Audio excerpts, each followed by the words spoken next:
Two quiet sisters were called into a school hearing on a freezing winter morning. No parents, no lawyer. Just empty chairs and whispered accusations. Then a billionaire stood up, knowing it could cost him everything. What happened next turned a cold courtroom into a place of hope. Winter arrived early that year. Snow covered the schoolyard like a clean white lie, beautiful from afar, unforgiving up close. The iron gates of Northbridge Elementary stood closed frost, clinging to every edge.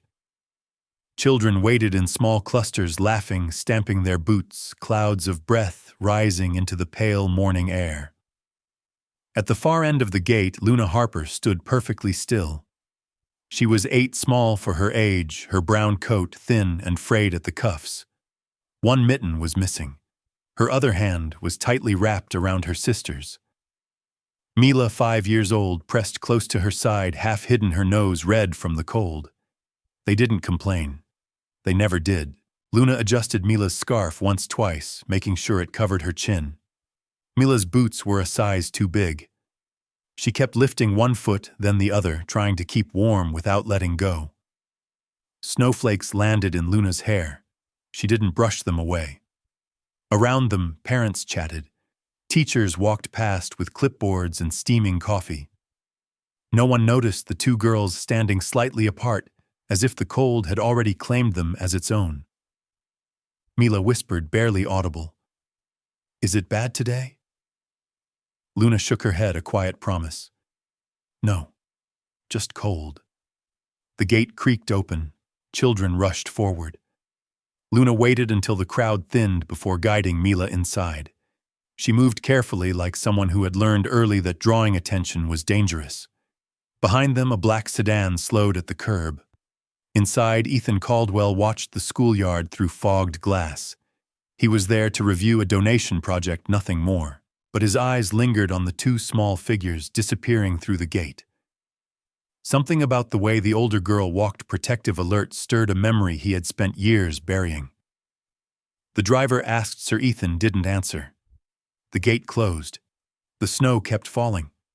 The hallway smelled like disinfectant and wet coats. Lockers slammed. Shoes squeaked against the polished floor. Colorful winter art lined the walls, snowmen with crooked smiles, paper mittens taped in neat rows. Luna guided Mila through the noise like a shadow slipping between light. They stopped at their classroom door. Inside, desks were arranged in pairs. Bright backpacks hung from chairbacks. The room buzzed with warmth and chatter. Luna counted silently, left to right, front to back, then looked at the corner near the window.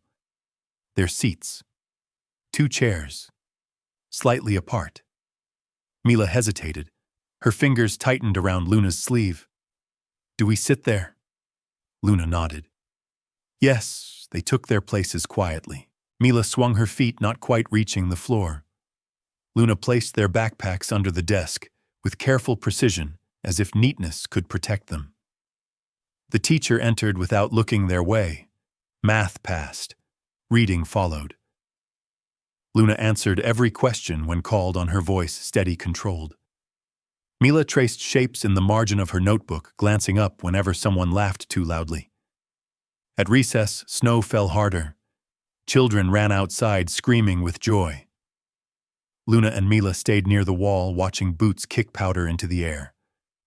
Luna positioned herself slightly in front of her sister, blocking the wind. They were used to being invisible, but invisibility has weight. By lunchtime, Mila's shoulders drooped. The cafeteria glowed warm and loud. Luna opened their lunchboxes at the far end of the table. Bread, an apple, carefully divided. Mila didn't reach for it. Later, she whispered. Luna closed the lid again. Across the room, a volunteer in a dark coat stepped inside to observe the lunch program.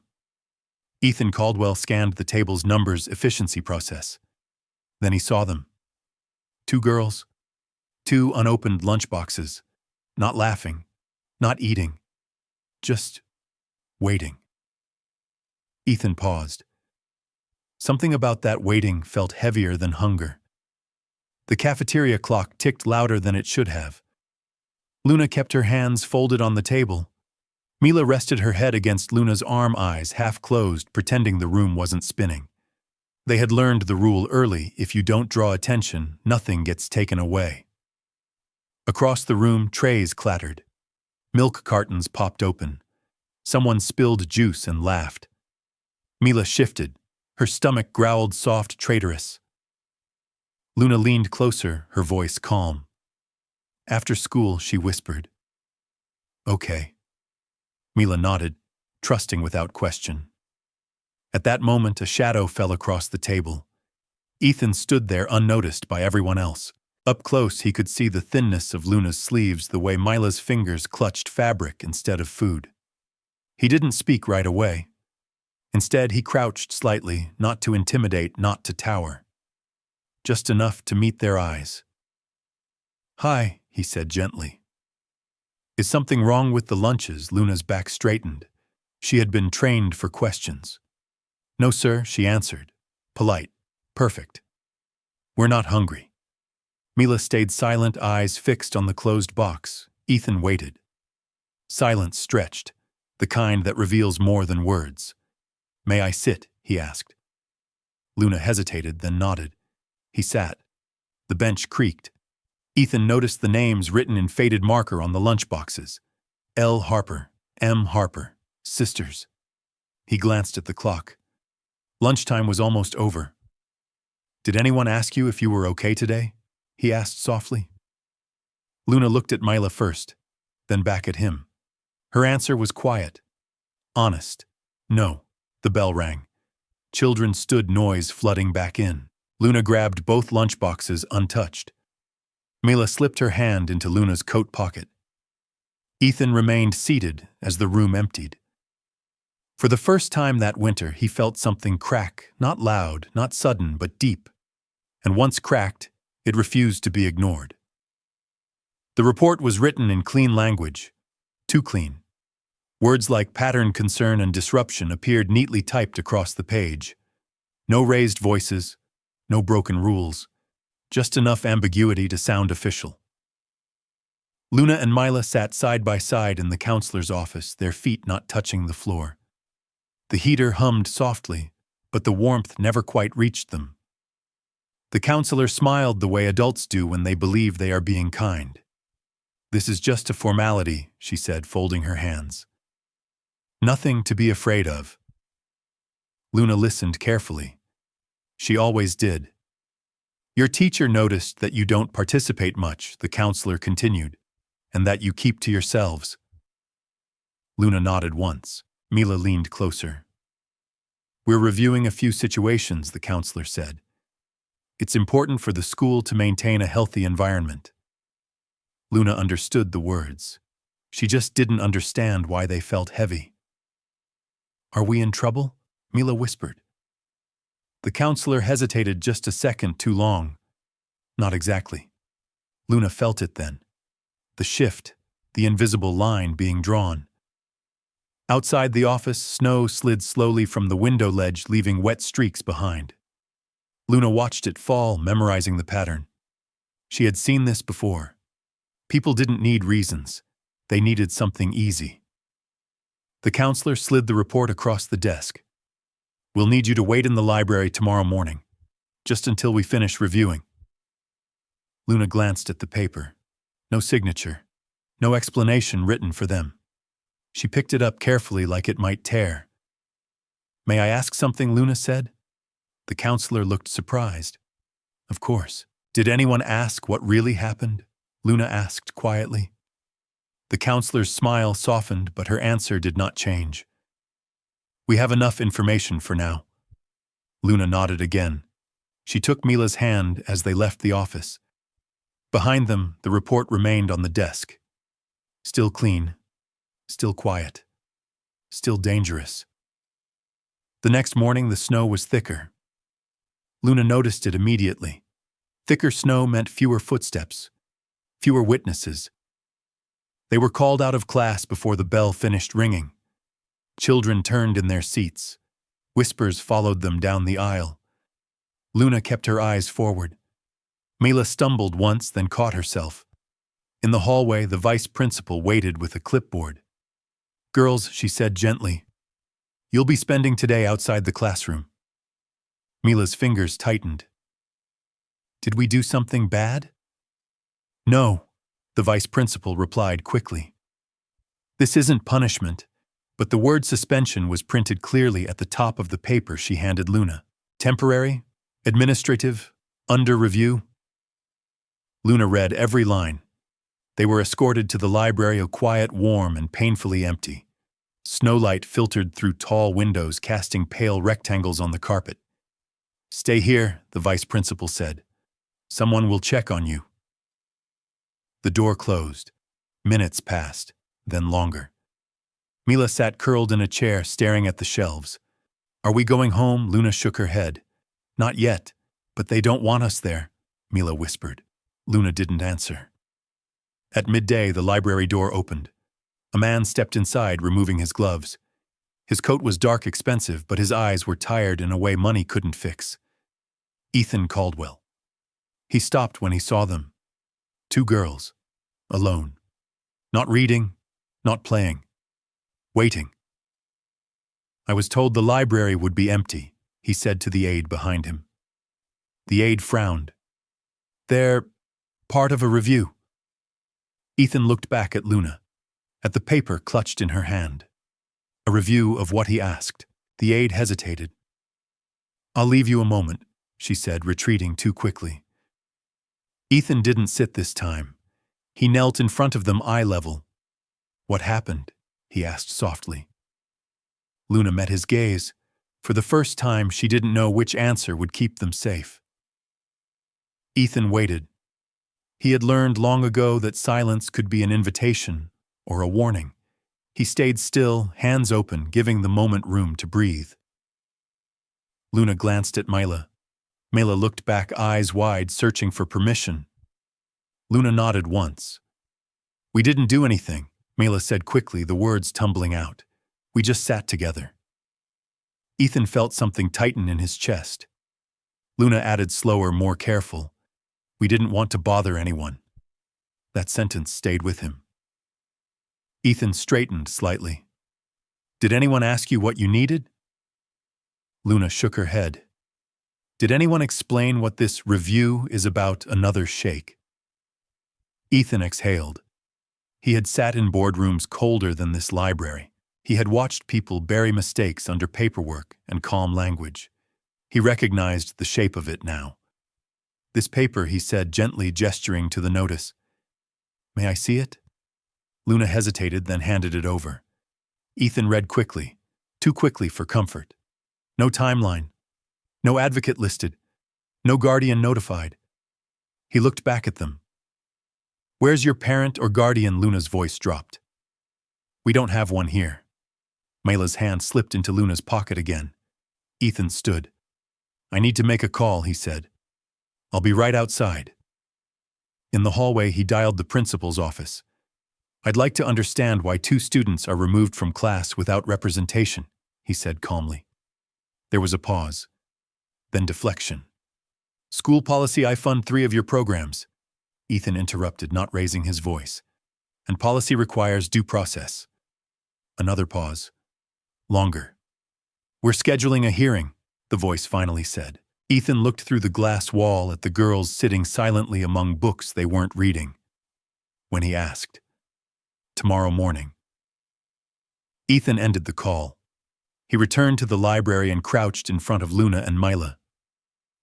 "There's going to be a meeting," he said. "A hearing." Mila's face drained of color. "Are they going to separate us?" Ethan didn't lie. "I don't know," he said honestly. "But I won't let you go in alone." Outside, the snow kept falling. Inside, for the first time, someone had noticed and chosen not to look away. The notice arrived before sunrise, printed on thick paper, school letterhead. Words chosen carefully, as if politeness could soften what they meant. School disciplinary hearing, mandatory attendance. Luna read it slowly in the quiet of the library. Mila sat beside her knees, tucked up, watching Luna's face for clues. "What does it say?" Mila asked. Luna folded the paper once, then again. "It means we have to listen," she said. And then Mila pressed. Luna didn't answer. When the bell rang, they were escorted not to class, but down a different hallway. One with darker walls, fewer windows. At the end stood a conference room with frosted glass. Inside, a long table waited. Nameplates were already arranged. Administrators, counselor, vice principal, all adults, all prepared. On one side of the table, 2 chairs sat empty. The chairs for parents. Mila noticed immediately. "Is this where they sit?" she whispered. Luna nodded. Mila's breath hitched. "But no one's coming."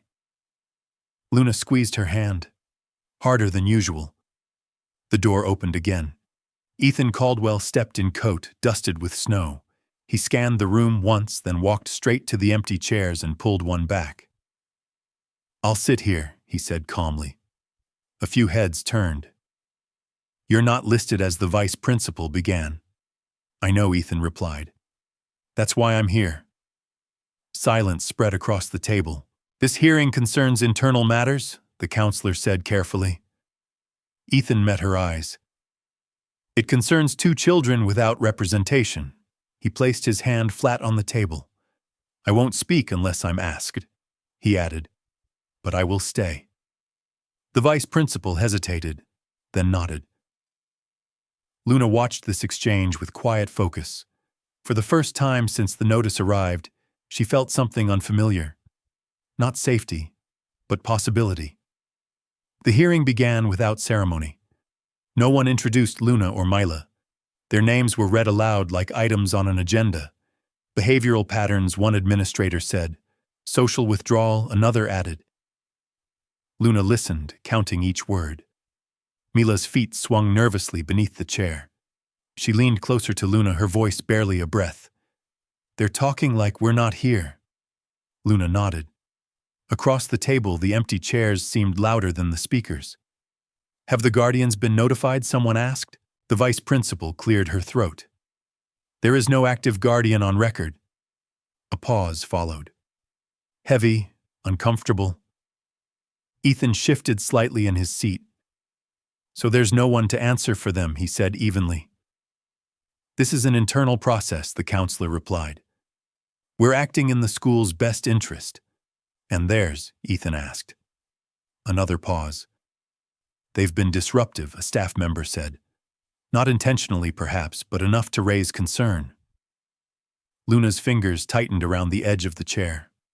Ethan leaned forward. "Disruptive how they don't participate.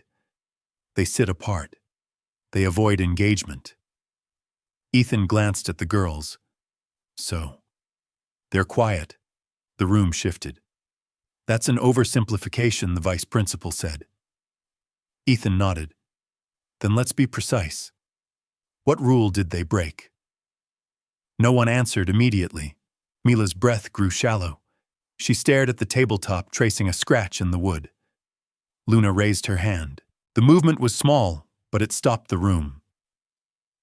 "Yes," the counselor said, surprised. Luna spoke carefully. "May I say something?" The adults exchanged looks. Ethan didn't look at them. He looked at Luna and nodded once. "You may," the counselor said. Luna swallowed. "Did anyone ask why we sit together?" Silence. "Did anyone ask why we don't talk much?" Still silence. "We sit together."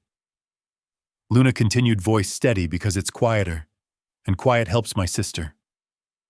Mila's eyes filled, but she didn't cry. "We didn't know that was against the rules," Luna finished. The empty chairs remained empty, but the room no longer felt balanced. The counselor cleared her throat. "Thank you, Luna," she said gently. "But this hearing is about maintaining standards." Ethan pushed his chair back slightly. "Then let's talk about standards," he said. All eyes turned to him. "With respect," the vice principal said. "You are not officially, I'm aware," Ethan replied. "But I'm also aware of state education policy." He slid a folder onto the table. "I reviewed your handbook last night. Section 12. Student welfare." He opened the folder. pages neatly tabbed. Any disciplinary action involving minors without guardians present requires an appointed advocate, Ethan read. Temporary or otherwise. The room stiffened. That's for extreme cases, someone argued. Removal from class qualifies, Ethan said calmly. Mila's hand slipped fully into Luna's pocket now. Luna felt her sister shaking. Ethan continued. These girls were removed, labeled, reviewed, all without explanation to them or representation for them. The counselor tried to smile. Mr. Caldwell, we appreciate your concern, but Ethan stood. Not abruptly, not dramatically. Just enough to change the air. I'm willing to serve as their temporary advocate for this hearing, he said, if the board allows. The silence that followed was different. Not awkward. Dangerous. You understand, the vice principal said slowly, that doing so may raise questions. About influence, I do, Ethan replied, and I accept that. Luna looked up at him for the first time with something close to disbelief. Mila whispered, He's staying. Ethan glanced down at them. Yes, he said softly. I am. After a long moment, the vice principal nodded. Very well, she said. Mr. Caldwell, you may speak on their behalf. Ethan sat back down, but the balance of the room had shifted. Outside, the snow pressed against the windows. Inside, the hearing had crossed a line. It was no longer about school policy. It was about whether two quiet girls mattered enough for someone to stand and risk everything. Ethan did not raise his voice. He didn't need to. He placed the folder on the table and slid it forward, stopping just short of the nameplates. These are incident summaries from the last 18 months, he said, all involving students flagged as non-participatory. The counselor frowned. Those records are confidential. They were, Ethan replied, until patterns emerged. He flipped the folder open, pages filled with dates, ages, short descriptions, all written in the same neutral tone. Too neutral. Luna leaned forward slightly. Mila stayed still. Notice anything familiar? Ethan asked the room. No one answered. Ethan tapped a page. Every student listed here comes from a low-income background. Everyone.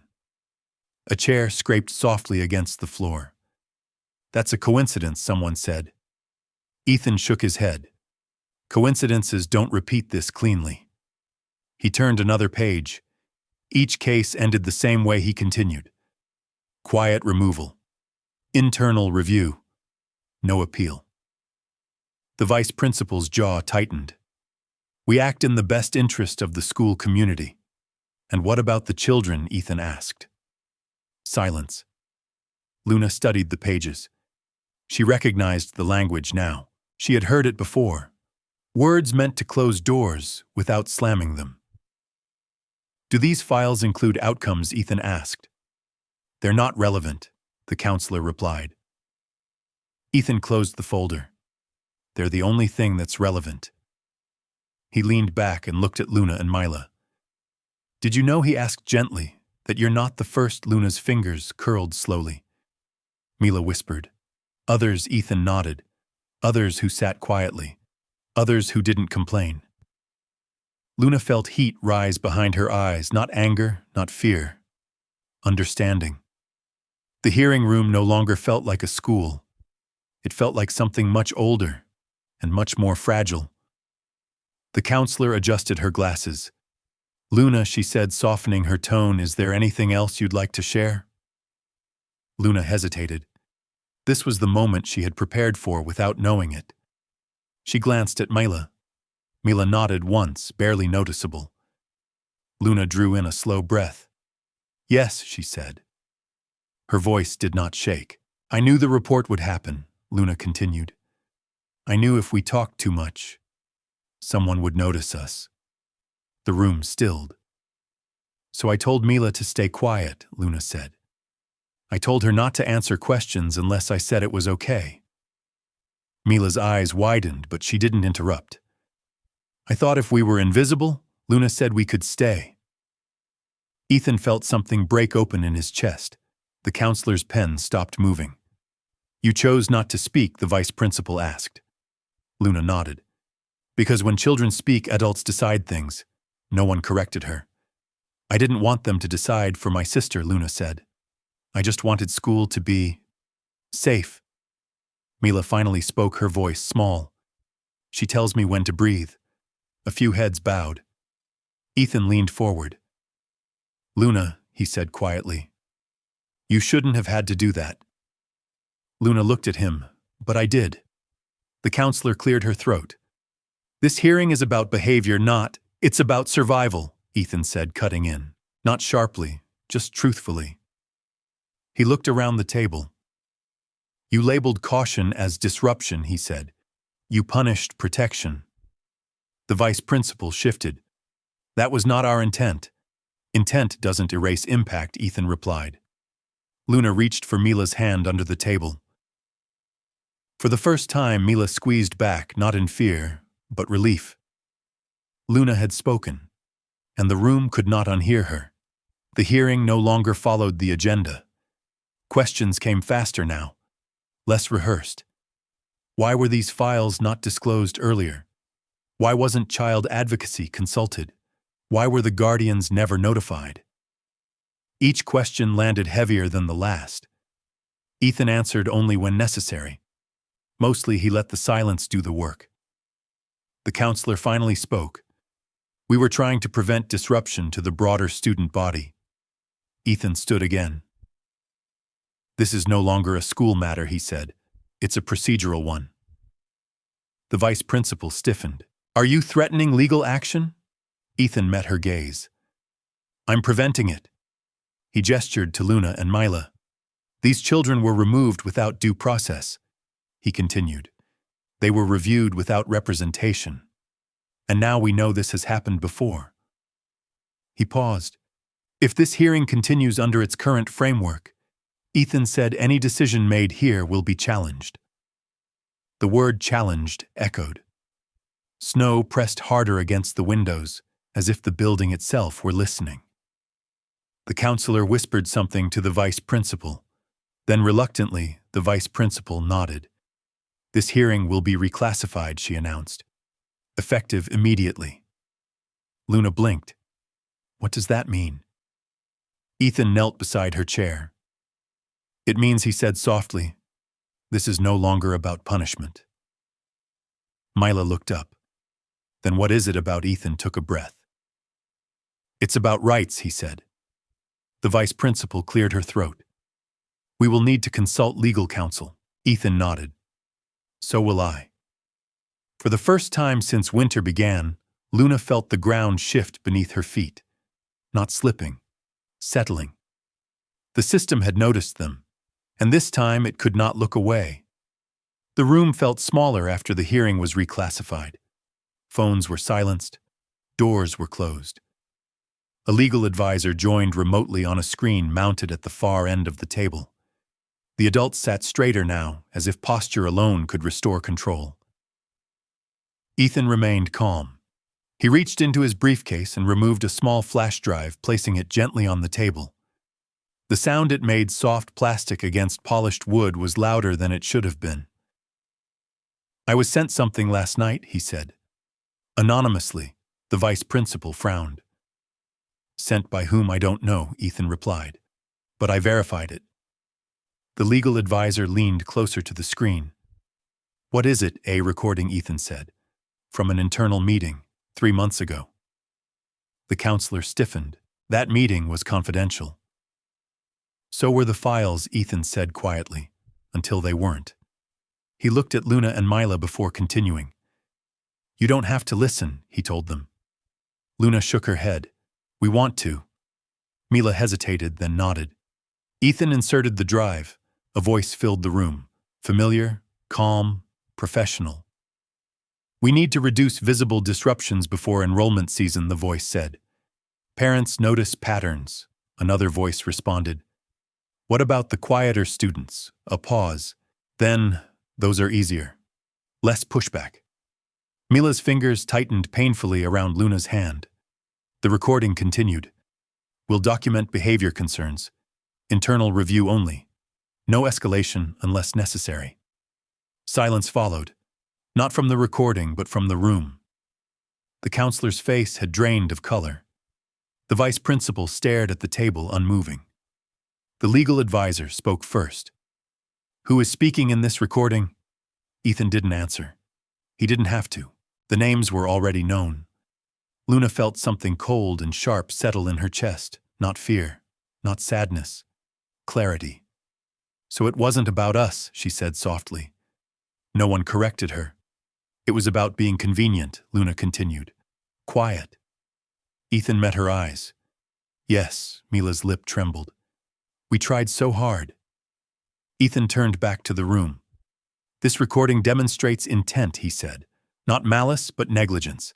And a pattern." The vice principal finally spoke. "This will damage the school." Ethan's reply was immediate. "You damaged children first." The legal advisor cleared their throat. Given this evidence, any disciplinary action would be indefensible. The counselor whispered, "We were trying to protect the institution." Ethan's voice softened. "Institutions don't feel cold. Children do." Snow slid down the windows again, slower this time. The recording ended, but the damage had already been done. The room stayed quiet longer than anyone expected. Adults often believed silence meant resolution. They were wrong. Mila was the one who broke it. Her shoulders had been shaking for a while before anyone noticed. Small, uneven breaths. Her face buried into Luna's sleeve. Luna felt it immediately. "Mila," she whispered. Mila lifted her head. Her eyes were red, unfocused, overwhelmed by words she didn't understand, but somehow felt responsible for. "I tried," Mila said suddenly. Her voice cracked. "I really tried." The counselor leaned forward. "Sweetheart." I sat still. Mila continued louder now. "I didn't talk. I didn't cry. I didn't ask for help." Her words tumbled over each other, years older than her age. "I just wanted to stay with my sister," Mila said. "That's all." The room shifted. This was no longer policy, no longer procedure. This was human. Luna pulled Mila into her chest, rocking her gently. "You did nothing wrong," she whispered. "Nothing." Mila sobbed harder. "But they were going to send us away." Ethan stood his chair, scraping loudly. "No," he said firmly. "They are not." The vice principal raised her hands. "No one decided that you set it in motion," Ethan replied, his voice low but unyielding, and she felt it. The legal advisor spoke again. "This hearing has exceeded school jurisdiction." "What happens now?" Luna asked quietly. Ethan knelt beside them. "Now," he said, "we make sure you're safe." Mila looked up at him through tears. "Together," yes, Ethan said without hesitation. "Together." The counselor wiped her eyes. "We never intended to," Ethan interrupted gently. "Intent doesn't hold a child at night." The legal advisor cleared their throat again. "Given the evidence and the emotional impact demonstrated, I recommend immediate cessation of disciplinary proceedings." The vice principal nodded slowly. "Agreed." Luna felt the weight lift, not fully but enough to breathe. Mila's crying slowed. She pressed her face against Ethan's coat without asking permission. He didn't pull away. Instead, he rested his hand lightly on her back. Outside, the snow finally stopped falling. The decision came quietly. No gavel, no announcement. Just a shift in language. Proceedings suspended. Findings nullified. Formal apology issued. The words were read aloud, but Luna barely heard them. She was watching Ethan's face. He looked relieved but not satisfied. "What about them?" he asked, gesturing to Luna and Mila. The vice principal hesitated. "They may return to class immediately." "And tomorrow," Ethan pressed. "And next month," he added. "And next winter," the room understood the question. The counselor folded her hands. "They will be monitored more closely." Ethan shook his head. "That's not protection.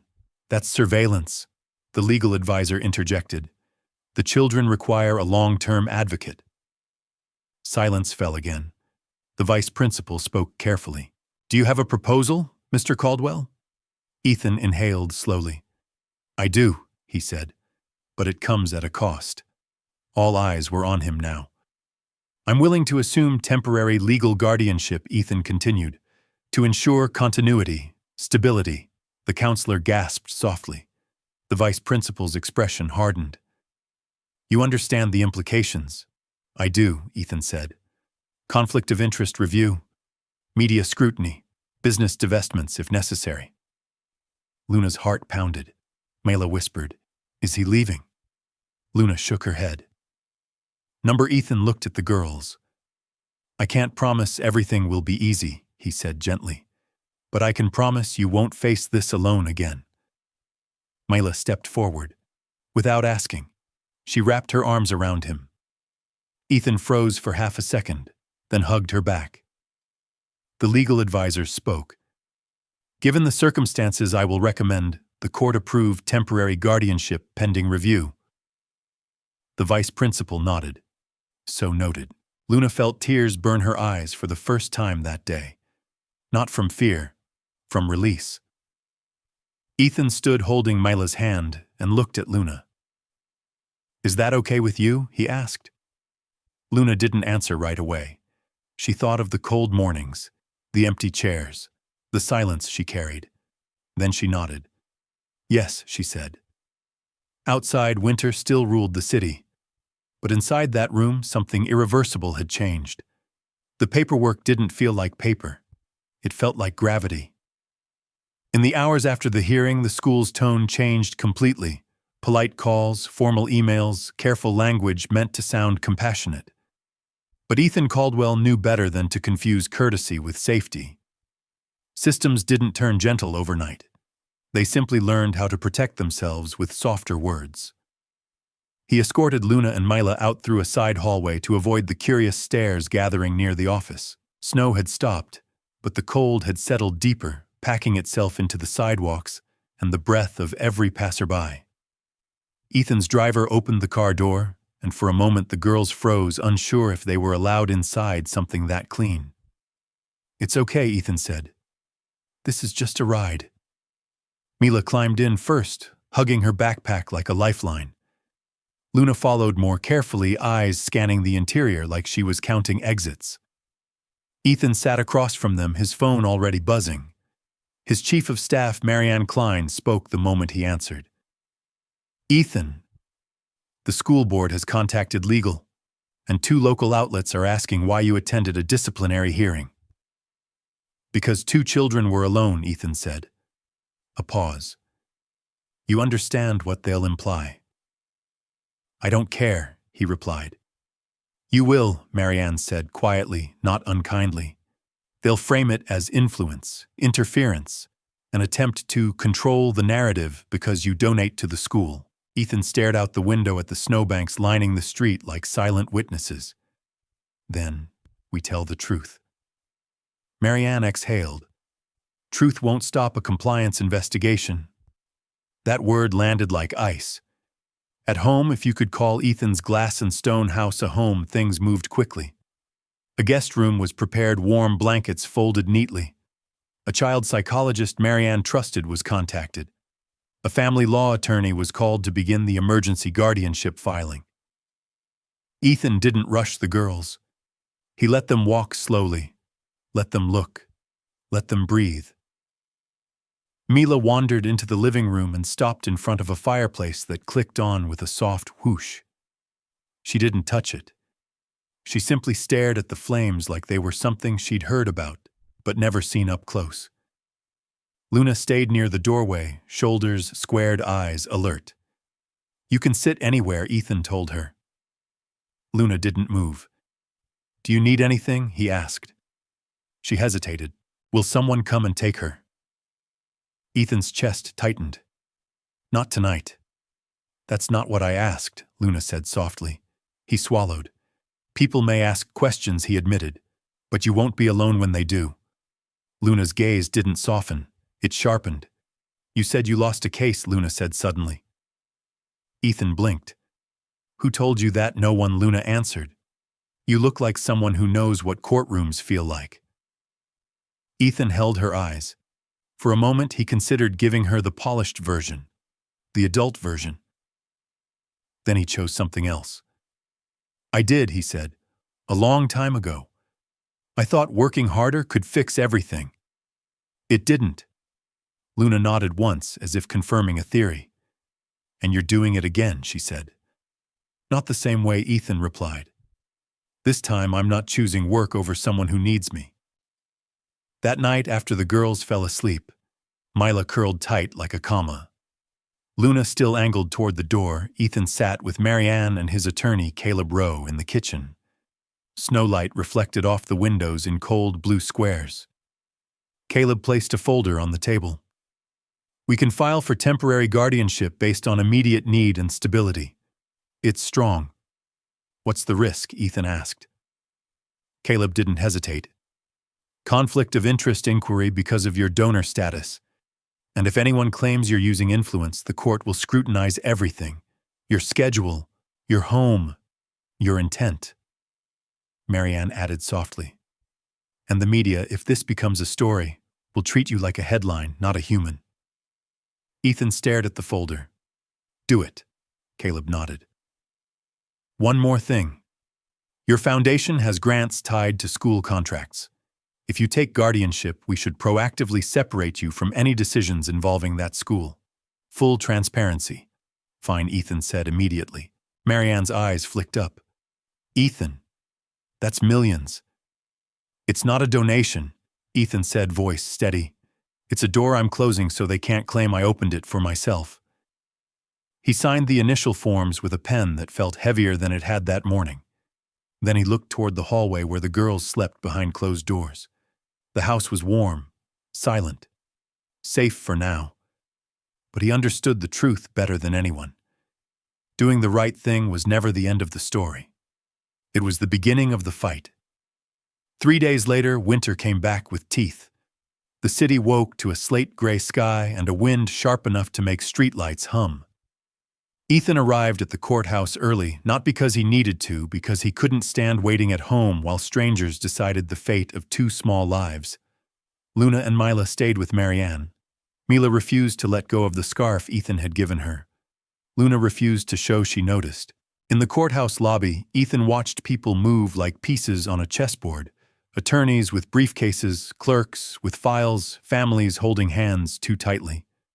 No one smiled here. No one relaxed. The building itself seemed built to remind you that love didn't automatically win. Caleb met him near the elevators. "We're first on the docket for emergency temporary guardianship. The judge is practical. If we keep this clean, we'll be okay." Ethan nodded. "I want a home study scheduled immediately." Caleb paused. "You're volunteering for scrutiny." "Good," Ethan said. "Let them look. I want everything recorded." They entered the courtroom.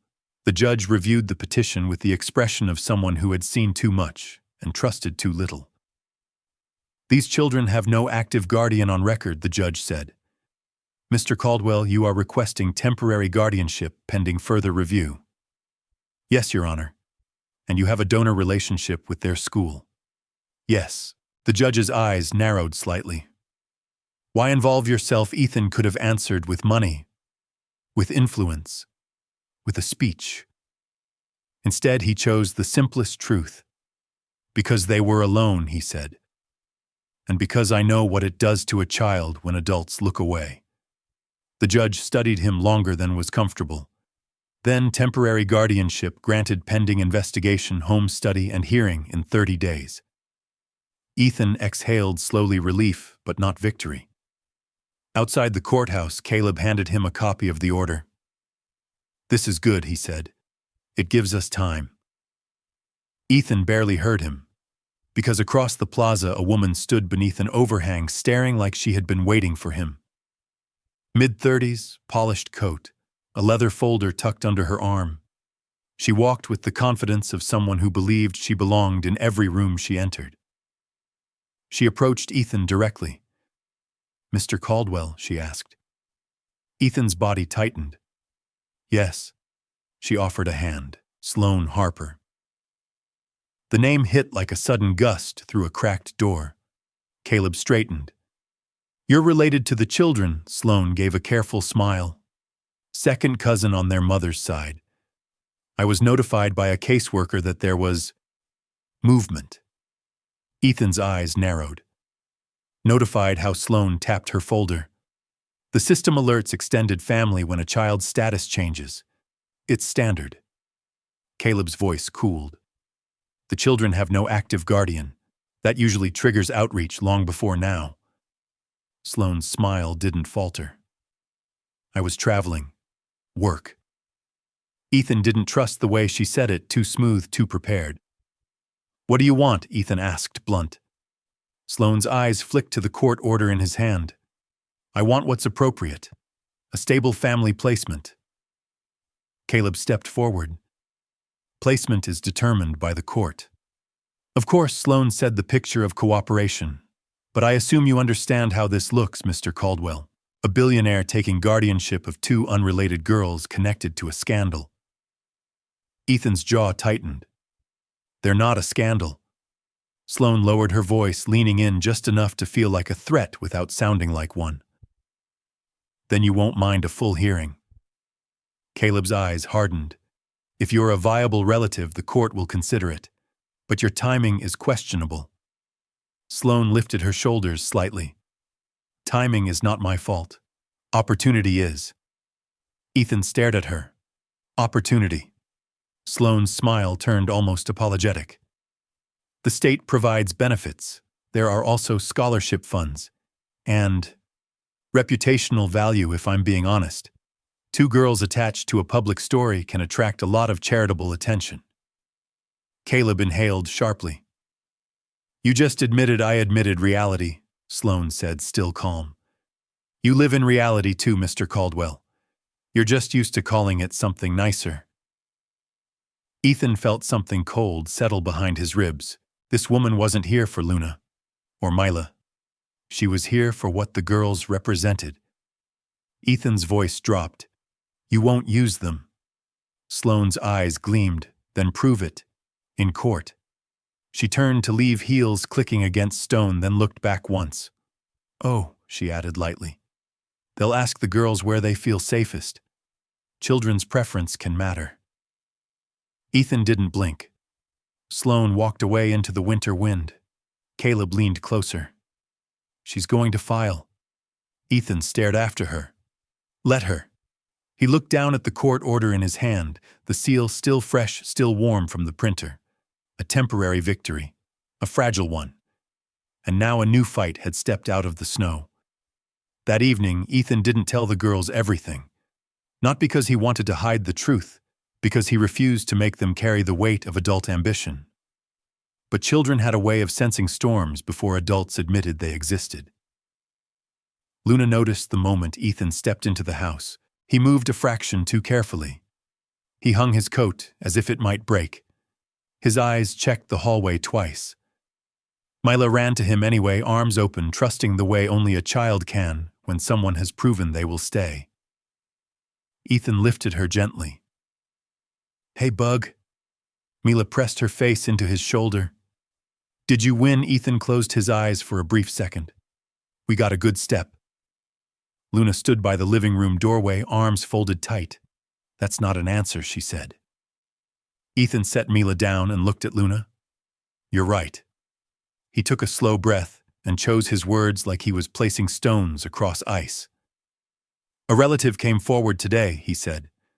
"Someone who says she's family." Luna's face didn't change, but her body did. She shifted slightly in front of Mila without thinking. Mila's small voice shook. "Are we going away?" No, Ethan said immediately. "Not tonight. Not without a judge. Not without me there." Luna's eyes flashed. Family didn't come before. Ethan nodded. "I know."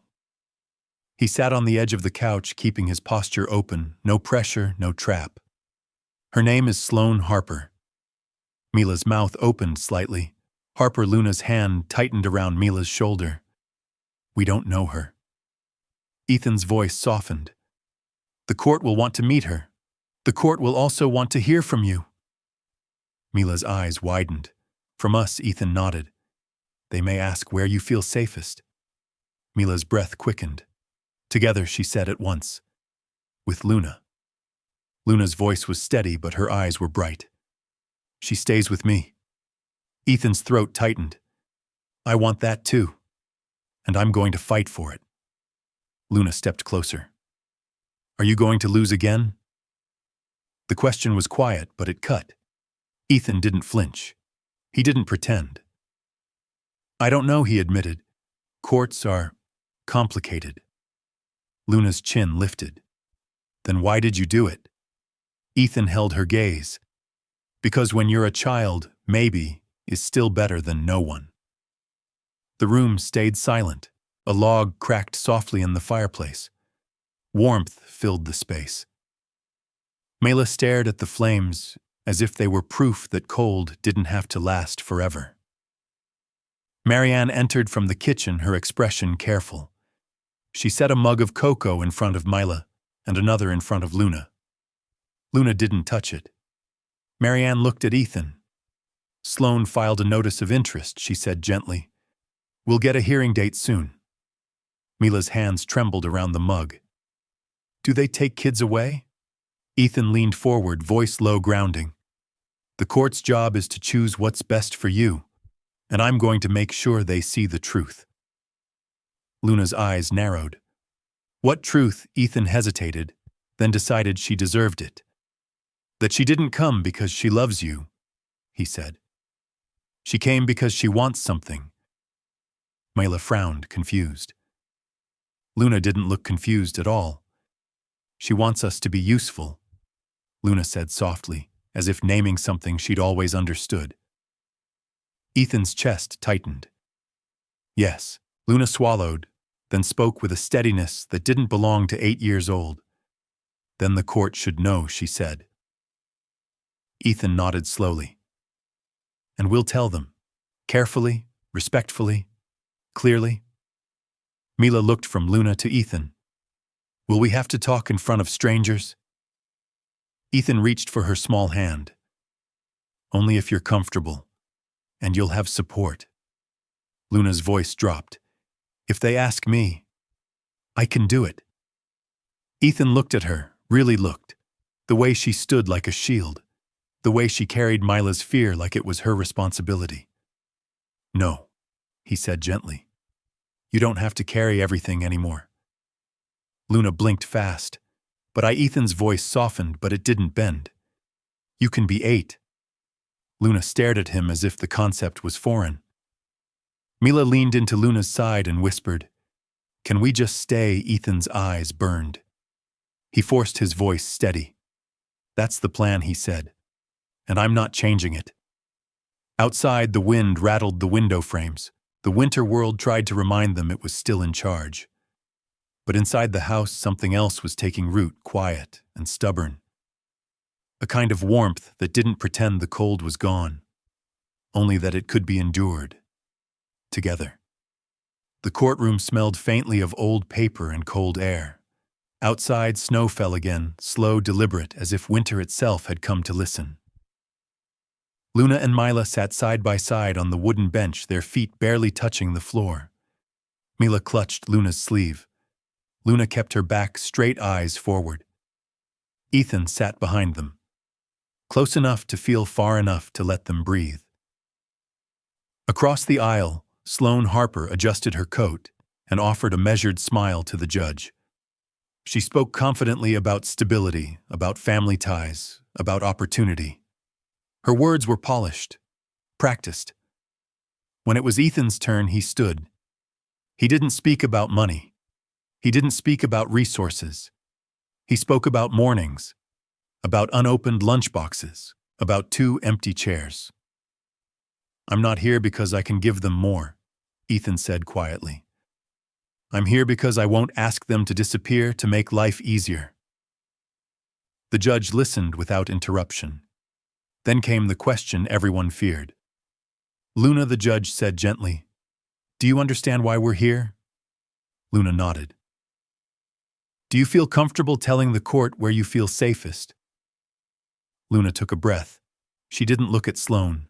She looked at Mila. Together, Luna said, "Where she doesn't have to be quiet."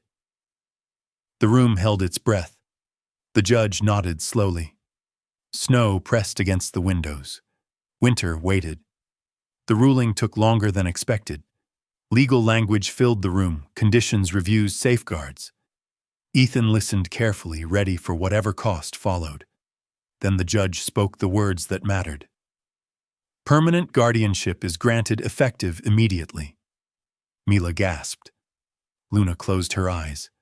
But the judge wasn't finished. However, she continued, "Mr. Caldwell's business interests connected to the school district must be formally severed to avoid future conflicts." Ethan nodded before the sentence ended. "I accept," he said. No hesitation. No calculation. Marianne's breath caught behind him. The judge looked directly at Ethan.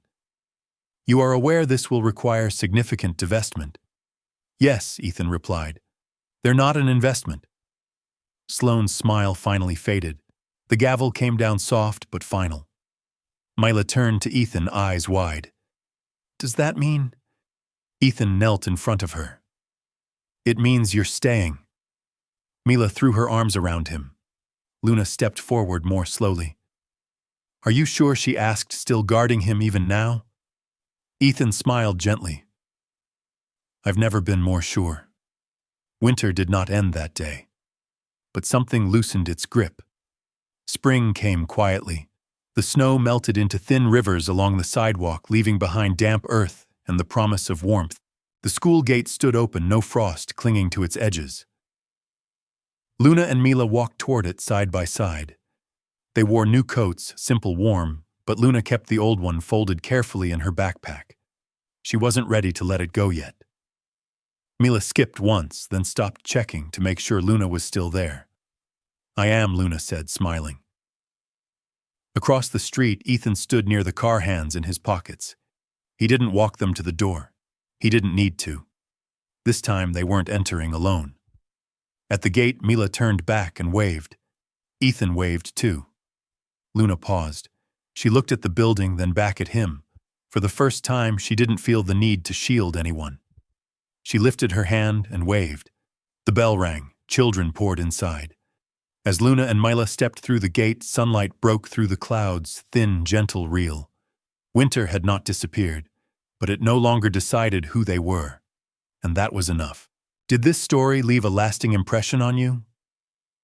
We'd love to hear your thoughts. Leave a comment, rate it from 1 to 10, and tap the end screen to see another heartwarming story waiting for you. Don't forget to like, share, and subscribe, then tap the bell icon so you don't miss any new stories. Until our next story.